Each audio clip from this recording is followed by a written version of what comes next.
Hello friends, welcome to Apurva Collections. Ready? 1, 2, 3, start. The protests that broke out in Kazakhstan on January 2 over a fuel price hike have snowballed into the biggest political crisis the oil-rich Central Asian countries' leadership has faced in over 3 decades. Kazakhstan, which broke away from the Soviet Union to become an independent republic in 1991, has been tightly ruled by strong men ever since. Nursultan Nazarbayev, the country's powerful leader, stepped down as president in 2019 but retained an outsized influence over the government of his cherry-picked successor Kasim Jomart Tokayev. The capital city was named after Mr. Nazarbayev as Nursultan and his statues erected across the country. Unsurprisingly, Mr.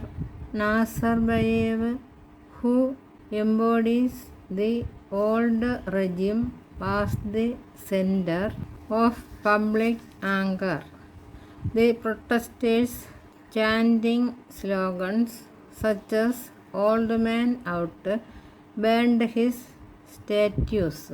Shaken by the mass gatherings and violence, Mr. Tokayev took a series of swift measures to quell the unrest.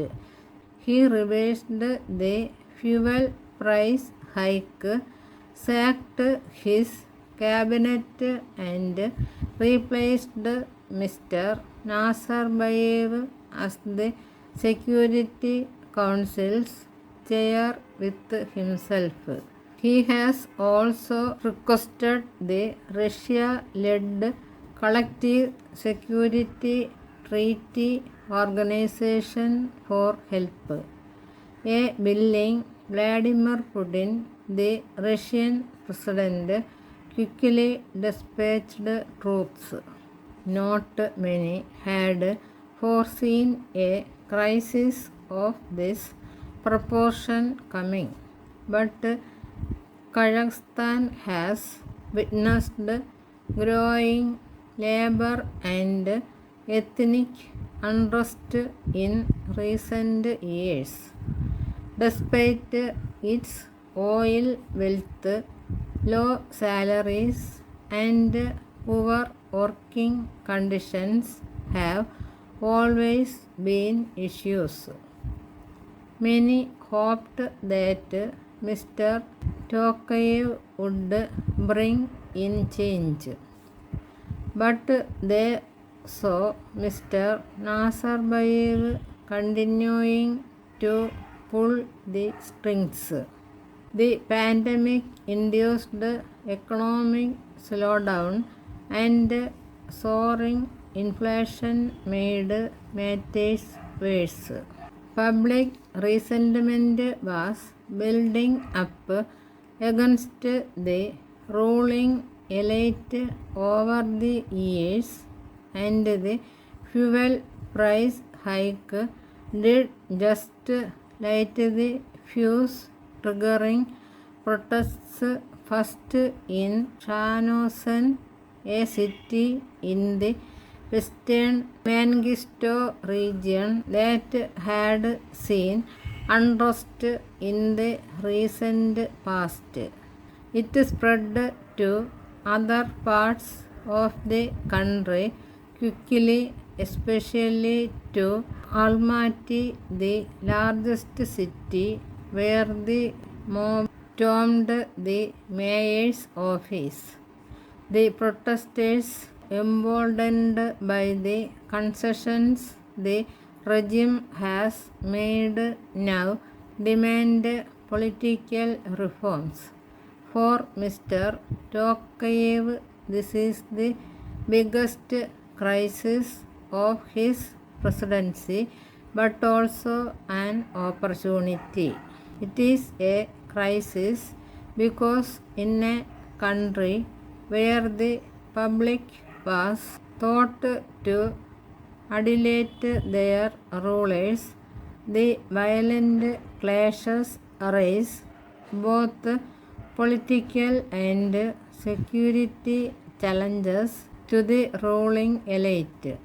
On the other side, it is an opportunity for the president to come out of the shadows of the old regime. The outcome of the current crisis would largely depend on the choices he would make. Dealing with the protests only through force, including with help from Russia, the Belarus model, would not resolve the underlying issues. The other option, the most sensible one, is to reach out to the angry public, hold consultations, and build consensus to enter a new social contract with the people of Kazakhstan.